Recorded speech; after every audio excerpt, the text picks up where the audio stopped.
The favorite locale of writers of romantic adventure from Dumas to Sabatini has always been the Wayside Tavern. One of their favorite periods has been the Napoleonic era, and the same locale and the same historical period provide one of the most baffling true stories in all the chronicles of the strange and incredible. The coach that sped along the road from Vienna that crisp wintry morning in November 1808 carried Benjamin Bathurst, ambassador from England to the court of Francis I, Emperor of Austria. At the moment, the eminent Mr. Bathurst was highly impatient, for he was returning to London with a report on weighty matters of state. His secretary, who sat beside him in the coach, listened patiently to his complaints. What's the matter with the blasted creatures, Palmer? I'm afraid we need fresh horses, sir. Well, then, let's get fresh horses. We'll find the nearest inn and change horses there.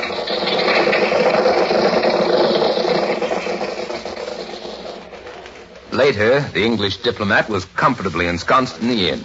He had scarcely finished his third mug of ale when his secretary approached the table. The horses are harnessed, sir. Very well. I'll go out and look them over. Settle my account with the host, Palmer.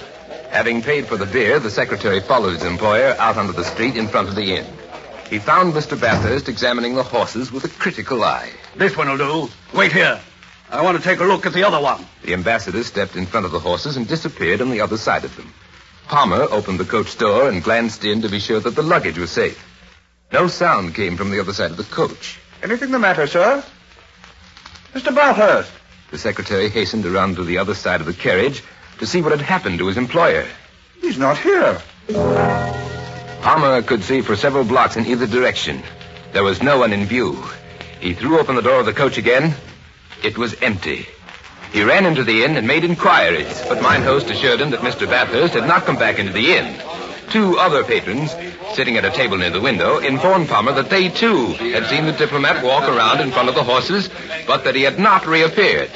The secretary, in a state of utter bewilderment, sat down to wait for his employer's return. But Benjamin Bathurst did not come back. In fact, that was the last time he was ever seen. A single footnote needs to be added to this strange story.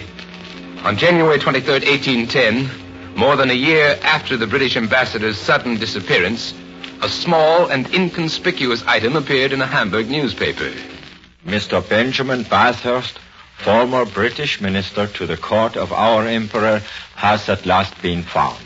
His secretary, Mr. George Palmer, announced recently that he had received a letter from Bathurst himself informing him that he is safe and in good health.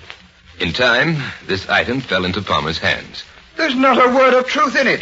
I received no letter from Mr. Bathurst. The theory has been advanced that Benjamin Bathurst was abducted by political enemies, and that the item was inserted to bring to a halt the widespread search for him. Napoleon Bonaparte himself felt obliged publicly to disclaim any hand in the affair, but such a disclaimer was scarcely necessary. For after all, how can a man be abducted in broad daylight, in the middle of the main street of a village, while 3 eyewitnesses remain in complete ignorance of what is taking place? No, such a simple and logical explanation will not do. And until a better one is found, the case of Benjamin Bathurst must remain a mystery incredible but true.